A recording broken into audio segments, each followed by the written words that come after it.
एक तरफ भाजपा के अपराधी बेटे हैं जिनके खिलाफ एफआईआर नहीं होती, ब्रजभूषण शरफ। दूसरी तरफ भारत की पीड़ित बेटी है जिस पे एफआईआर हो गई है। ब्रजभूषण के खिलाफ एफआईआर के लिए सुप्रीम कोर्ट का आदेश की जरूरत पड़ी, लेकिन एक पढ़ी लिखी दलित बेटी के साथ अन्याय हुआ है, वो न्याय मांग रही है, उसे नौकरी से निकाल दिया गया। वो अपनी जीविका के लिए प्रधानमंत्री जी का ही तो था, पकोड़े बेचो, बेटी बचाओ बेटी पढ़ाओ के नारे के साथ नारा आया पकोड़े बेचो। आज वो पकोड़े बेच रही है पढ़ी लिखी बेटी और इस पे एफआईआर हो रही है, अन्याय हो रहा है।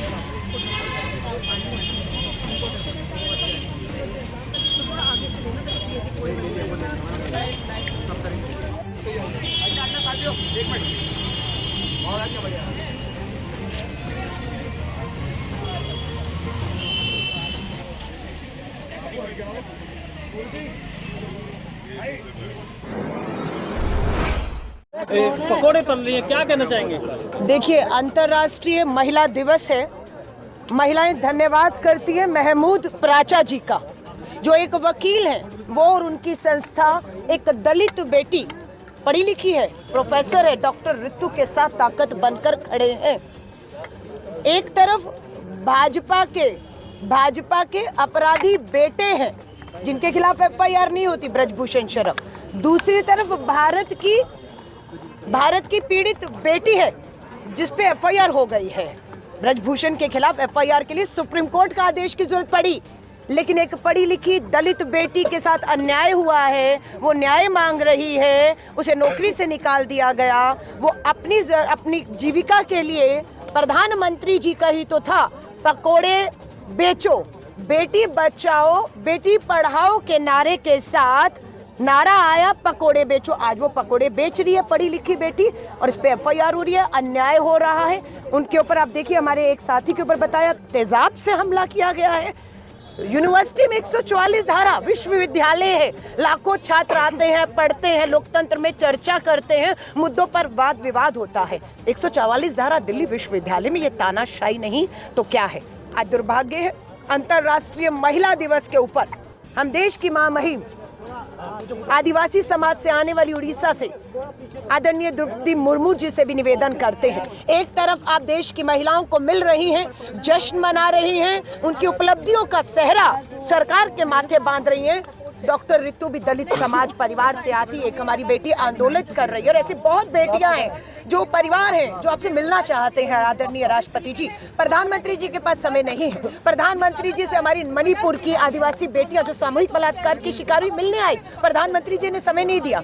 हरियाणा की पहलवान बेटियां साक्षी मलिक, विनेश फोगाट आई, प्रधानमंत्री जी आपने समय नहीं दिया। बीएचयू में पढ़ने वाली बेटी के साथ सामूहिक बलात्कार होता है, वो न्याय मांगती है, आप समय नहीं देते। आप समय बिल्कुल बानों को भी नहीं देते जिसके 11 बलात्कारियों को रिहा करने का काम आपने किया है।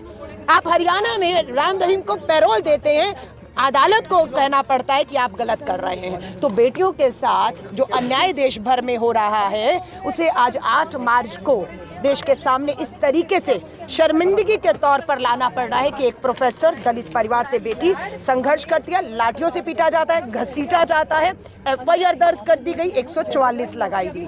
तो आज अगर महमूद प्राचा जी हूँ, हमारे एक समाज से आते हैं, दलित समाज से दूसरी आती है, आज मेरे साथ पवन खेड़ा जी, सुप्रिया जी, पूरी कांग्रेस आप अगर यहाँ देखेंगे, जब इन्होंने कहा कि हम अपना स्टॉल पकौड़ों का भारतीय राष्ट्रीय कांग्रेस के दफ्तर में लगाना चाहते हैं, हम भी इन्हें रोक नहीं पाए। जीविका इनका अधिकार है, कमाना पढ़ लिख कर इनका अधिकार है। और आज हम खुशी से तो नहीं कह सकते पवन जी और हम हाथ में पैसा लेकर पकोड़े और चाय, अपनी कैंटीन है पर वहाँ से नहीं, आज इनसे खरीद रहे हैं क्योंकि इनकी उम्मीदों को जिंदा रखना है और इनकी लड़ाई, इनके संघर्ष को हम सलाम करते हैं कि किसी भी दबाव में आकर, किसी भी एफआईआर से, लाठी से डर नहीं रहे, रुक नहीं रहे, झुक नहीं रहे। और यहाँ से बता रही है राष्ट्रपति जी तक पकोड़े लेकर जाना चाहती हैं, क्योंकि यही तो प्रधानमंत्री जी का सुझाव था। स्मृति ईरानी जी, महिला बाल विकास मंत्री, महिला आयोग की राष्ट्रीय अध्यक्ष, उन सबके पास जाकर ये पकोड़े बेचकर अपनी ईमानदारी से मेहनत की कमाई कमाना चाह रही है। वो भी अब इस सरकार को मंजूर नहीं है। मोदी जी, आपका परिवार है या नहीं, आपको बताना होगा।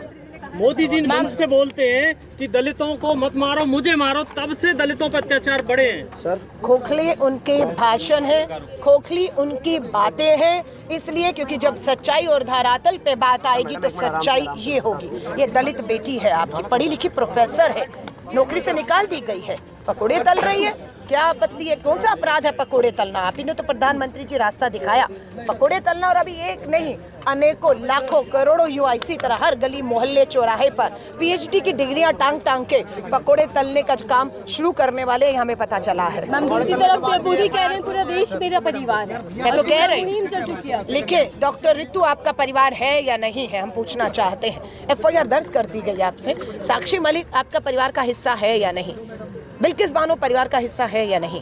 ये करोड़ों हमारी जो दलित बेटियां रोजाना यौन उत्पीड़न शिकार हो रही हैं। मैं त्रिपुरा में थी, वहाँ पर एक जज बंद कमरे में एक बेटी के साथ यौन उत्पीड़न करता है, थाने में हो रहे हैं। आप यहाँ पर ब्रजभूषण की, कुलदीप सिंह सेंगर की, संदीप सिंह मंत्री की बात करेंगे। बेटियों आपके परिवार की नहीं है, अब ये साबित हो चुका है, अपराधी आपके परिवार। संदेश खाली मामले में पीएम मोदी भावुक दिखते हैं और कह रहे हैं कि आज देश का सर शर्म से झुक चुका है। प्रधानमंत्री जी के आंसू घड़ियाली आंसू हैं, जो सिर्फ विपक्षी सरकारों में कुछ होगा तो बहते हैं, लेकिन अगर अपनी डबल इंजन की सरकारों में सरेआम इज्जत तार तार हो रही हो, और तार तार करने वाले आपके विधायक हैं, आपके सांसद हैं, आपके मंत्री हैं, आपके बड़े नेता हैं, जिन्हें बचाने का काम आज अभी तक ब्रजभूषण शरण जैसे लोगों को आप कर रहे हैं, तो आपके आंसू प्रधानमंत्री जी घड़ियाली आंसू हैं। मैम, अभी आपने 100 रुपए के पकौड़े खरीदे, उधर केंद्र सरकार ने 100 रुपए की छूट दे दी है गैस सिलेंडर पर। वोटों के लिए राजस्थान में कहा था गहलोत जी 500 का एलपीजी सिलेंडर दे रहे हैं, मैं 450 को दूंगा। बोली लग रही थी 500 का हम देंगे, कांग्रेस दे रही थी तो हम 450 का देंगे। आज चुनाव की घोषणा होने वाली है, एलपीजी घरेलू सिलेंडर 450 होना चाहिए था, जिसमें 900,000 में 100 कम करके सिर्फ वोटों के लिए किया जा रहा है। महिलाएं इस 100 रुपए नहीं, अपने जो 10 साल है इसको देख रही है कि महंगाई, बेरोजगारी, यौन उत्पीड़न, शोषण, अत्याचार, इस तरह का डॉक्टर रितु दलित बेटी के साथ अन्याय को देखकर फैसला करेगी। आपके सिर्फ 10 दिन पहले चुनाव से नारी न्याय के लग रहे हैं डॉक्टर रितु जी, जो पिछले कई महीने से न्याय की ही लड़ाई लड़ रही है। मैं वही कह रही हूँ, प्रधानमंत्री जी जब बात करते हैं आंसू बहाते, वो घड़ियालू हैं। हमारी जो भारत जोड़ो न्याय यात्रा है उसमें नारी न्याय की बात की है, और नारी न्याय को हम धरातल में उसकी न्याय की लड़ाई में, अन्याय के खिलाफ इस लड़ाई में पूरी भारतीय राष्ट्रीय कांग्रेस ताकत बनकर खड़ी है। और न्याय का हक मिलने तक, डॉक्टर रितु की जब तक नौकरी की बहाली नहीं हो जाती है, उन्हें न्याय नहीं मिल जाता, हमारी एक दलित बेटी को अन्याय हुआ है, तब तक भारतीय राष्ट्रीय कांग्रेस न्याय का हक मिलने तक अपनी हर इस तरह की बेटी के साथ ताकत बनकर खड़ी रहेगी और खड़ी है।